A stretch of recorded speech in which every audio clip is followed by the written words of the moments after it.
अस्सलाम वालेकुम वरहमतुल्लाहि वबरकातुहू। मैं डॉक्टर नाज़िया। आज जिस टॉपिक पे बात करना चाहती हूँ वो ये कि जो हमारे ब्रेन में जो दो नेगेटिव फोर्सेस चलती हैं ना, वो क्या हैं। ठीक है, एक तो सारा बहुत मशहूर है, ठीक है कि शैतान जो है ना वो तो हमारे दिमाग में जो है ना विस्पर कर रहा होता है। तो और दूसरा क्या है कि हमारा नफ्स होता है, कि नफ्स जो है वो जो हमारी ईगो है, हमारा अपना आप है, तो वो जो है वो भी हमसे बातें कर रहा होता है। और नफ्स में आपको पता है कि 3 तरह के नफ्स होते हैं। तो एक जो नफ्स अमारा है जो कि बुराई के ऊपर जो है ना उभारता है बंदे को, और दूसरा जो है नफ्स लवामा होता है। लवामा जो होता है वो मुलामत करता है, अगर कुछ गलती हो जाए तो गिल्टी फील कराता है कि तुमने गलत किया है, और बंदा फिर सॉरी भी कर लेता है। तो एक तरह से ज़मीर होता है वो ना, तो वो अच्छा होता है कि वो आपको जो है ना कम से कम गिल्टी फील कराता है। और जो नफ्स मुतमइन्ना होता है उसकी हमने सब ने करना है कि हमने वो बनना है। वो जो होता है ना इत्मीनान वाला नफ्स होता है, और ये कि वो जो है वो हर तरह के नेगेटिव ख्यालात से, उन चीज़ों से पाक हो जाता है, बेनियाज हो जाता है। तो उस बेनियाजी की तरफ जाना है। और नफ्स मुतमइन्ना जो है उस तरह से हम दुआ भी करते हैं कि हम अल्लाह के पास जाएँ, तो उस वक्त हम नफ्स मुतमइन्ना में हो और अल्लाह ताला कहे कि तुम मेरे बंदों में दाखिल हो जाओ और जन्नत में दाखिल हो जाओ। तो उसकी हमने प्रैक्टिस करनी है। लेकिन मोस्टली क्या होता है कि शैतान और जो नफ्स अमारा है वो दोनों जो है वो बहुत ज़्यादा जो है ना आपस में काम कर रहे होते हैं दिमाग के अंदर, और पूरा पूरा दिन जो है ना इंसान को कोई नेगेटिव ख्याल आ जाता है और वो उसके दिमाग में घूमता रहता है, और वो जो है वो बस उसी के अंदर चक्कर लगाता रहता है। पूरा दिन निकल जाता है, पूरा टाइम वेस्ट हो जाता है, और शैतान खुश हो जाता है कि चलो जी आज का दिन तो मेरे नाम हो गया। बस नेगेटिव बातें कोई पास्ट की लेके सोच लेते हैं, किसी रिश्तेदार की लेके बैठ जाता है कि इसने मेरे साथ बुरा किया, इसने मेरे साथ अच्छा नहीं किया, या अभी भी अच्छा नहीं कर रहा। तो कोई ना कोई जो है ना वो जो है ना किसी बंदे के ख़िलाफ़, या किसी कभी हस्बैंड के ख़िलाफ़, कभी ससुराल के किसी रिश्ते के ख़िलाफ़, कभी किसी और फैमिली मेम्बर के ख़िलाफ़, तो इनके जो है ना कोई फ्रेंड के ख़िलाफ़ कोई ना कोई ख़्याल घूमना शुरू हो जाता है। बस घूमता रहता, पूरा टाइम हमारा निकल गया।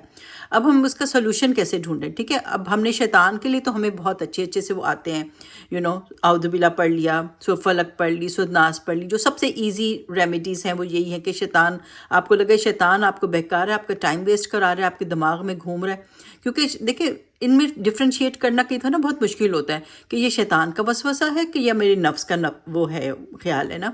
तो इनमें कई तो बहुत मुश्किल होता है। तो हमें दोनों के ही खिलाफ जो है ना हमें प्रोटेक्शन ले लेनी चाहिए। शैतान के लिए भी ले लें और नफ्स के लिए भी दुआ कर लें। नफ्स के लिए भी जो पूरी दुआ तो थोड़ी लंबी है, तो उसका जो ये पार्ट है ना, वला तकिलनी इला नफ्सी तरफता आइन, लाइक हम अल्लाह से दुआ कर रहे हैं कि अल्लाह ताला मुझे मेरे नफ्स की तरफ एक लम्हे के लिए भी नहीं छोड़ना। तो अल्लाह ताला एक लम्हे के लिए भी मेरा नफ्स जो है ना वो मेरे पे ओवर पावर ना कर जाए, ये ना हो कि मैं फिर बहक जाऊँ। तो हम ये दुआ करते हैं। ठीक है, तो इस तरह से दुआएं करके हमने अपने को प्रोटेक्शन दिया।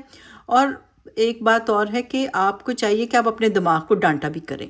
जब आपको बहुत ज़्यादा नेगेटिव ख्याल आ जाते हैं ना, तो आप इसको डांटा करें, ऊंची आवाज़ में डांटा करें कि बस चुप कर जाओ, या फिर ये लफ्ज़ मैं ज़्यादा बोलती नहीं हूँ, लेकिन इस तरह कहते हैं ना कि जैसे शट अप कॉल देनी होती है अपने दिमाग को। अपने को डांटा करें कि चुप कर जाओ, डोंट वेस्ट माई टाइम, मेरा वक्त ज़ाय मत करो। तो अपने को डांटा करें, अपने दिमाग को डांटा करें, और उसको जो है ना कहा करें कीप क्वाइट, चुप कर जाओ। तुमने जो है ना दुनिया में इतनी अच्छी अच्छी बातें, इतना इतना लोग तरक्की कर रहे हैं, कहाँ से कहाँ जा रहे हैं, तुम मुझे इसी में घुमाते रहते हो, इसी में घुमाते रहते हो, मेरा वक्त नहीं ज़ाया करना। ठीक है, और फिर उससे निकल आया करें। क्योंकि ये दोनों फोर्सेस जो है ना ये मिल के जो है ना इंसान को वो करता है, वक्त ज़ाया कराते हैं। और क़यामत के दिन तो वक्त का ही हिसाब होना है ना। अल्लाह ताला ने पूछा कि तुम्हें जवानी दी थी, तुम्हें वक्त दिया था, तुमने कहाँ गुजार दिया। बस दिमाग घूमता ही रहा, खिचड़ी पकाता रहता किसी न किसी के खिलाफ। अपने पे काम करें, अपने को आगे लेके जाएं, अपना जो है ना बेटर वर्जन बनाएं। तो ठीक है, तो ये आई होप कि इस वीडियो से आपने सीखा हो कि आपने दोनों को जो है ना चुप कराना है, शैतान को भी चुप कराना है कि चुप कर जाओ, दुनिया में बड़ी अच्छी अच्छी पॉजिटिव चीज़ें, मुझे उनकी तरफ मेरा दिमाग करो, और जो नेगेटिव चीज़ें हैं मुझे उस तरफ मत उलझाओ। ठीक है, क्योंकि ये कि कोई ना कोई ऐसे लोग तो आपकी लाइफ में होते ही हैं, ठीक है, जिन्होंने आपके साथ बुरा किया होता है। उनको भी माफ़ कर दिया करें कि वो जब उन्होंने अगर यंग एज में आपके साथ कुछ गलत कर दिया तो वो भी इमेच्योर थे। नए नए रिश्ते बनते हैं, कई बार लोगों को नहीं समझ आ रही होती कि किस तरह से चलाने हैं। तो बस ये है कि खुद भी अपने आप को मेच्योरिटी की तरफ लेके चलें और दूसरों को माफ़ करना शुरू कर दें। ठीक है, तो आई होप अब आप ये सूरह फलक और सूरह नास पढ़ेंगे, आउज़ुबिल्लाह पढ़ेंगे और ये दुआ पढ़ेंगे, और फिर इंशाल्लाह इन सारे वसवसों से और उन नेगेटिव ख्यालात से जो है वो निकल आएंगे। ओके, टेक केयर, अल्लाह हाफिज़।